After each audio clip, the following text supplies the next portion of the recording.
Tambay, maligayang pagbabalik.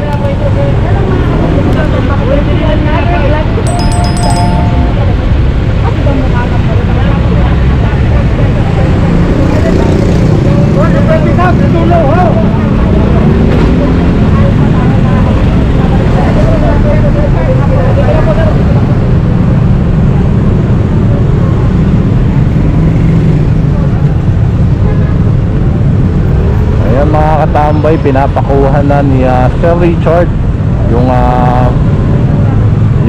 sidecar, no? Ayan.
Tumayo kayo, tuturuan ko kayo, halika.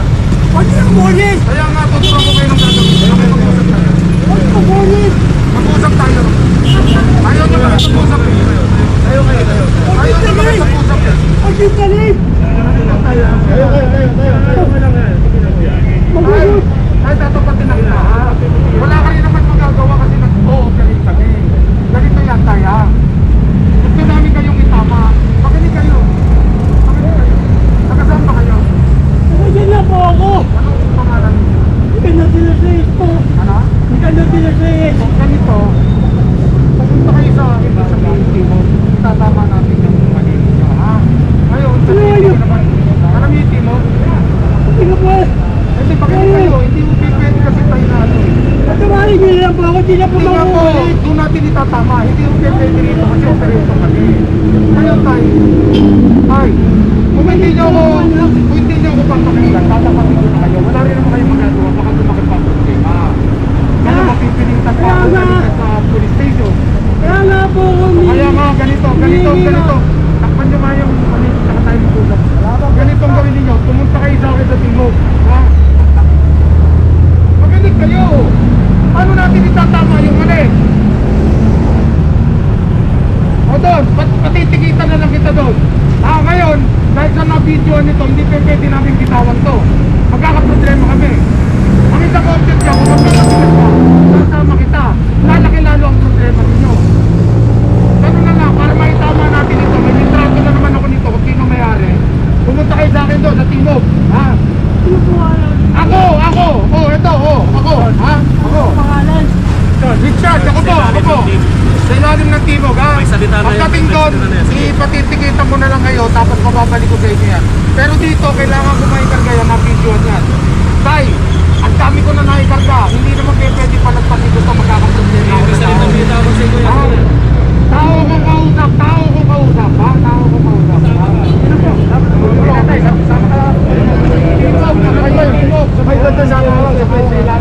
Ayan mga katambay, tikita na lang ni Sir Richard mamaya sa, no, sa may Timog office. So doon nyo na lang makukuha. Gusto ko yung magkakaproblema ng mga Kaya na po ba?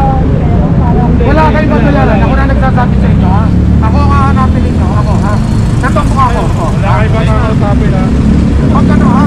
Naiintindihan namin kayo, kaso lang, talagang ano tayo, hindi namin pwede kompormiso yung kaligtasan ng motorista. Pati kayo, delikado kayo dito. Mamaya masagasaan kayo. Itatama natin, ha? Antay ko kayo mamaya ron, ha? Magdala kayo ng balik tayo, ha?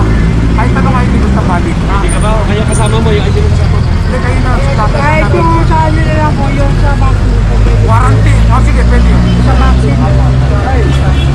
Antay Ito ko kayo mga mamaya, ha? katambay. Kuya, yan. Ang helmet. Dati pala. Nag-ooperate po kami, kayo pa. Okay pa mo.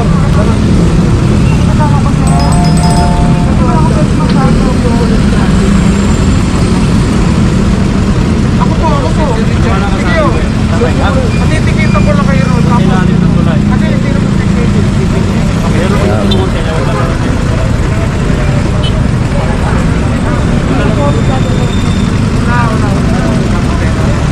Daling ka balik kayo.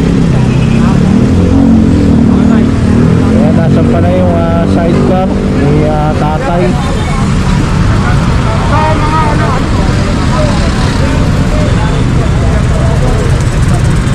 Lock! Lock! Tay. Tay. Magkano kayo?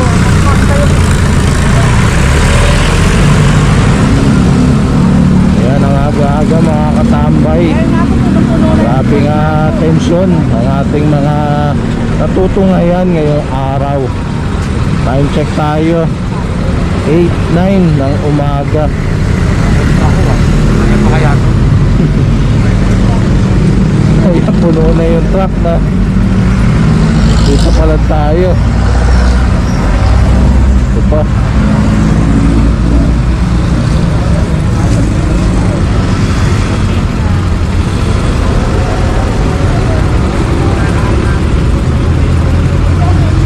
Ayan mga katambay, magbabalik ang Katambay Official Vlog. Again, kung napadaan ka lang sa akin channel, please kindly like, comment, share, and subscribe. Pakihit mo na rin ang notification bell para updated ka. Mabuhay kayo lahat hanggang gusto nyo. God bless everyone and peace out. Sa mga katambay, pinapakuha na rin ni Sir Richard ng mga folks.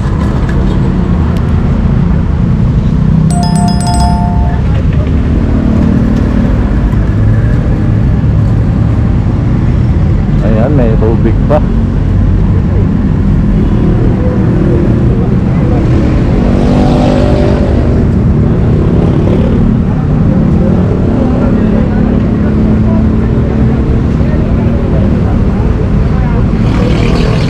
Ayan, mamaya antayin din natin na yung tingnan natin kung kikita natin, makaantay natin si tatay sa pagkakuha niya ng sidecar, no? Sa office nila sa Richard.